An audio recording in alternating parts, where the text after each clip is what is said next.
Podem sentar para uma breve reflexão sobre a mensagem que Deus quer nos trazer hoje. Mas antes quero agradecer, Padre Marcelo, sua acolhida aqui no Santuário Mãe de Deus, onde você é reitor.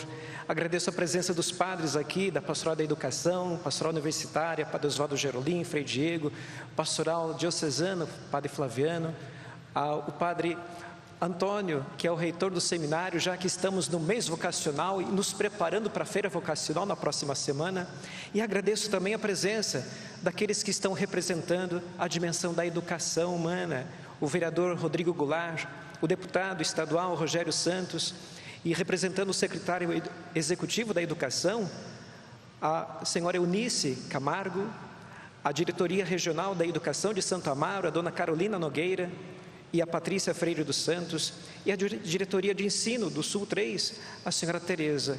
Obrigado pela presença de vocês, é bastante importante para nós, e cada estudante que está aqui com a sua mochila, para no final ser abençoada, que Deus alcance a escola, essa realidade onde você é formado como pessoa humana. Meus caros, hoje, que mensagem Deus tem para nós? Hoje, primeiro que celebramos uma outra vocação. Semana passada celebrávamos o Dia do Padre, a vocação sacerdotal. Neste fim de semana celebramos já a vocação da família, com a comemoração do Dia dos Pais.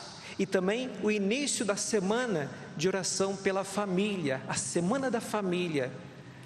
É a vocação à família que estamos celebrando, portanto, hoje. A primeira leitura, ela nos mostra o profeta Elias, lá no Antigo Testamento, sendo conduzido por Deus ao Monte Horebe, para lhe dar um pouco de conforto, depois de momentos difíceis que estava passando com as lutas e perseguições que enfrentava. Lá no Horebe, Deus se manifestará ao profeta. Vejam que a leitura nos coloca forças poderosas da natureza acontecendo, como o vento muito forte, depois o terremoto e por último o fogo. Mas Deus não estava em nenhum desses fenômenos. Por último, quando tudo se acalma, eis que uma brisa suave acontece e Elias intui que é a presença de Deus. E era. Deus estava não no vento forte, nem no terremoto, nem no fogo, mas se manifesta através daquela brisa suave. Uma presença que expressa uma delicada bondade para com a fraqueza do ser humano, a nossa fraqueza, fragilidade que somos, que temos. Deus não estava no barulho nem na força do vento, do terremoto ou do fogo, mas na brisa suave. Enquanto, portanto, não acalmarmos o nosso coração do barulho das preocupações do dia a dia, não sentiremos a brisa suave de Deus e nem ouviremos sua voz em nosso coração. Percebam que a leitura quer nos mostrar como Deus intervém em nosso auxílio quando estamos oprimidos pelas dificuldades da vida e buscamos refúgio nele. Ele nos dá esse refúgio. Saibam que Deus sempre oferece conforto, consolo, força, esperança e coragem que precisamos. Nunca duvidemos disso. Padre Marcelo, nunca duvide. Padres, povo aqui presente, nunca duvide. Deus sempre nos oferece conforto, consolo, força, esperança e coragem quando as coisas parecem perdidas. Quando nós perdemos o rumo da vida, busquemos nele. Ele nos oferece conforto. O Evangelho de hoje nos apresenta um episódio semelhante. Veja a semelhança do que aconteceu com Elias, lá no Monte Tabor. Depois da multiplicação dos pães, Jesus pede aos discípulos que atravessem para o outro lado do mar, enquanto ele vai sozinho ao monte para rezar. Em diversas situações, a Sagrada Escritura nos mostra o monte ou a montanha como um lugar da revelação ou da presença de Deus, como foi no Monte Horebe, com o profeta Elias. Este lugar, montanha, monte, é mais do que um lugar geográfico, um lugar físico. Ele é um lugar que chamamos de teológico, ou um lugar espiritual, que pode ser, sabe o quê? Aquele cantinho da sua casa, onde você tem um crucifixo, um santo de sua devoção, onde você coloca uma vela acesa para fazer suas preces. Lá é a sua montanha, o seu monte, onde você sobe para rezar, estar a sós com Deus, e Deus fala com você.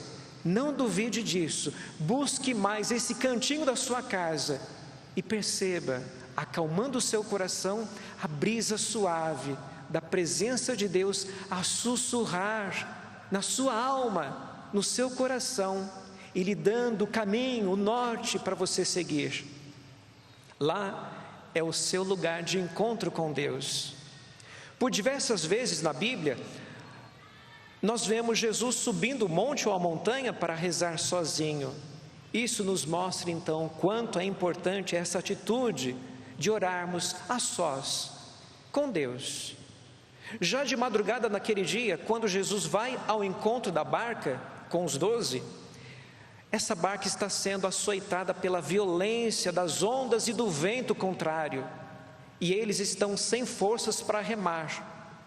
Quando avistam Jesus vindo até eles, caminhando sobre as águas, ficam cheios de medo, pensando que era até um fantasma, e gritam cheios de pavor. O Evangelho nos relata isso. Infelizmente, parece mais fácil acreditar num fantasma do que no próprio Jesus vivo no meio de nós. Mas a voz de Jesus, percebam, a voz de Jesus os acalma. Jesus diz o quê? Coragem, coragem, tende confiança, sou eu, não temais. Jesus diz isso para nós. Quando a tempestade cresce, as preocupações, os problemas, a enfermidade, a falta de dinheiro, de emprego, nos assola.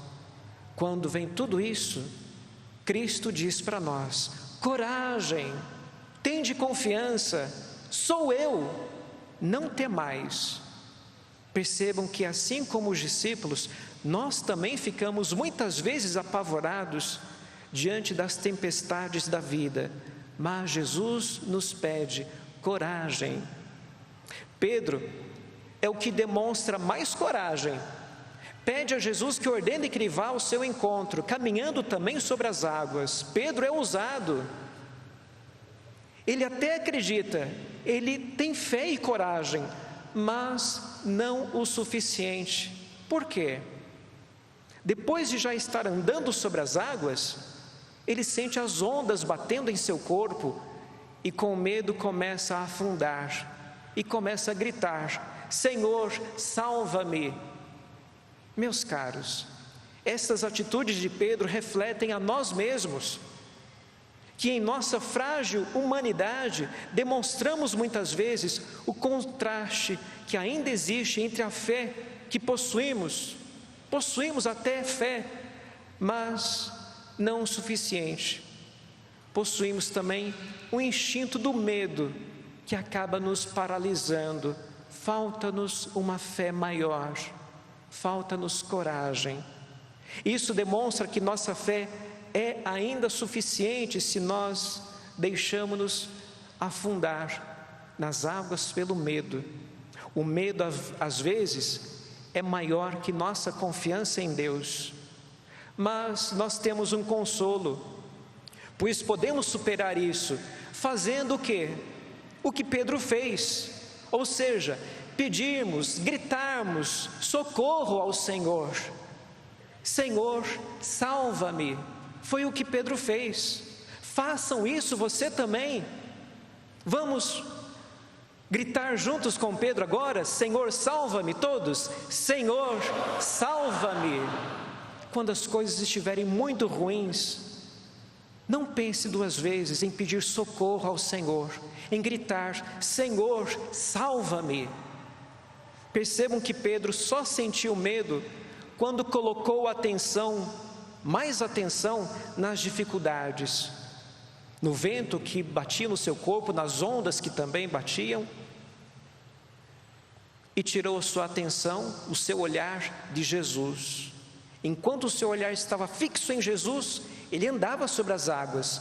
Quando ele começou a olhar para os problemas e veio o medo, aí ele começou a afundar.